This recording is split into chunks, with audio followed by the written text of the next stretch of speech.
So I have been super excited about Kelly Rowland. She recently did something a few months ago on Ayra Starr's Bloody Samaritan.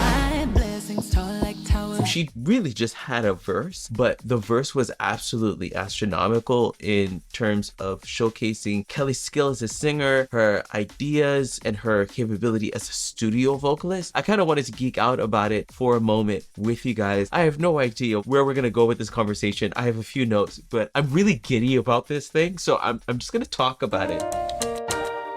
Now, here's the thing. Bloody Samaritan was already good without Kelly Rowland on it, but her additions along with the loud urban choir, like there is just some wonderful things that were added to the remix that added a little bit more of a cherry on top with what was already going on. But I just kind of wanted to go into what Kelly was doing lyric by lyric. So what we're going to do is we're going to split it up into 3 different sections where Kelly's melodies kind of evolve a little bit. So the first place I want you to pay attention to is when she's singing, "My blessings tall like towers, I possess a superpower, I let the good rain down like showers, I never let them make me sour." There is a way that she says it that reminds me of something that's African in pronunciation, like not towers, "My blessings tall like towers," and like it's the wa is so soft. You hear her do it now. My blessings tall like towers, I possess a superpower, I let the good rain down like showers, I never let them make me sour. Sawa, tawa. That ah right there is just so soft in her performance. And like the W as well is also very soft. It kind of brings out this beautiful quality in her voice. And in her lower register, it's so light. It's like a pillow. It's just so beautiful the way that she executes it. But then when we get to that deep, when they're shallow, shallow, she makes the sound a little bit more heady. And also the O is not very like a hard O yet. Shallow, shadows.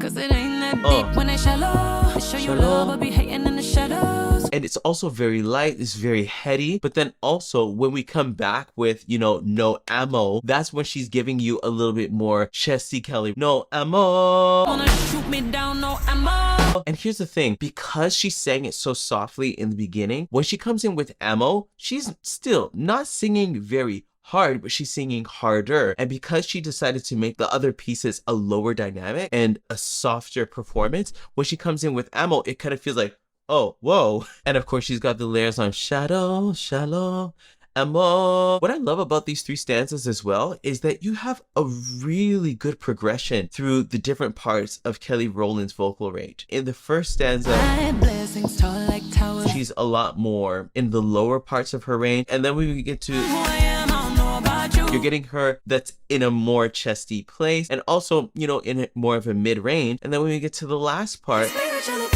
you're actually getting more of heady, you know, lighter and higher version of her voice. She's in 3 different ranges in these stanzas. It's so beautifully written. And then we got some great 3-part harmony. So even in the first stanza, we had a little change in the motif. And then we get and then we get the how about it, beautifully harmonized. How about it? Now, Kelly Rowland has always been a really good maneuverer of her voice. Like, I remember when I heard Michelle Williams recently talk about Kelly, and she was just like, you know, you're calling me the queen of the bridge, which Michelle Williams is. You have to call Kelly Rowland like a queen in terms of the harmonies that she built. Like, the way that Kelly hears music is great. Now, I don't want to take away from all of the different writers that were also on this track. There is something consistent about the way that Kelly hears harmony, especially if you're a real fan on Red Wine off of her Talk a Good Game album.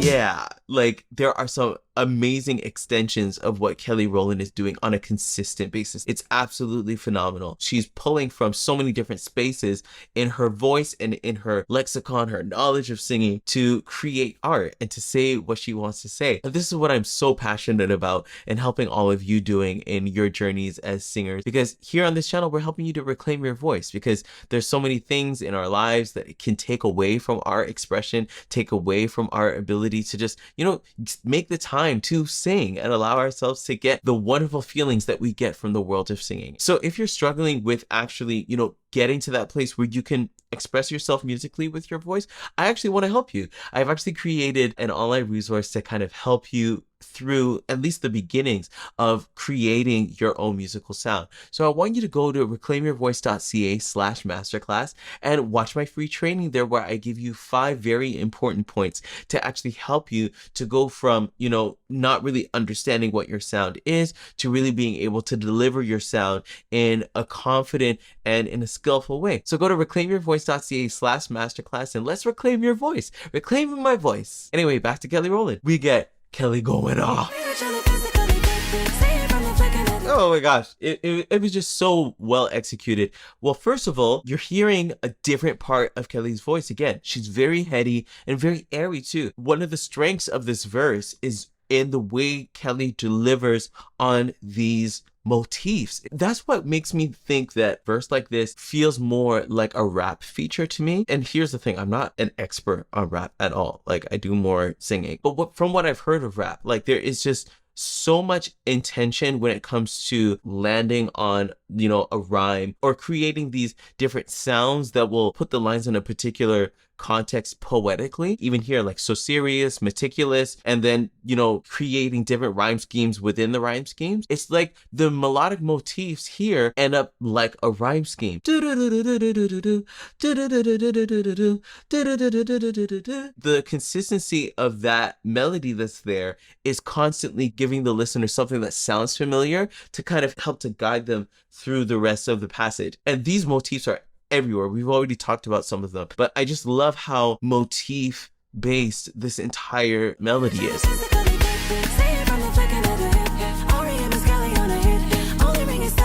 Let's break this down. The melody itself actually isn't that complicated. And then she goes back up. And she sings it so quickly that it does feel like a run. Right? And we get these really cool cutoffs that really makes it percussive in nature. The melody is great. The layering is great. Like, you're hearing Kelly in a very light falsetto-ish head voice. You're also hearing her on the bottom. And I love the way that she attacked the bottom octave of that vocal as well. She's purposely making the sound broader and darker. It's like giving a different character than the light, feathery voice on the top. Two very different vocal performances on top of one another. Okay, so then why don't we even kind of take it a little bit more step by step. And then we get Kelly Rowland changing the melody to go a little bit higher. And then we'll add in the last one.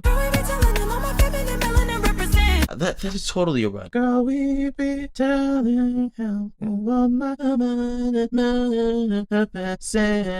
right? We needed to talk about this one. And what's cool about here is just the very quick switch. The very quick switch to chest. Girl, I be telling them all my feminine and represent. You can very much hear how her chest voice starts to fill the space. Absolutely beautiful. All right, so let's take this half the speed. Again. One more. Huh?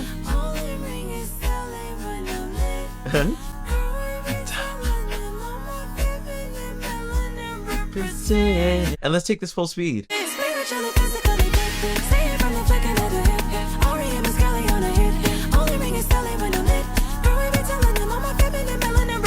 Yeah.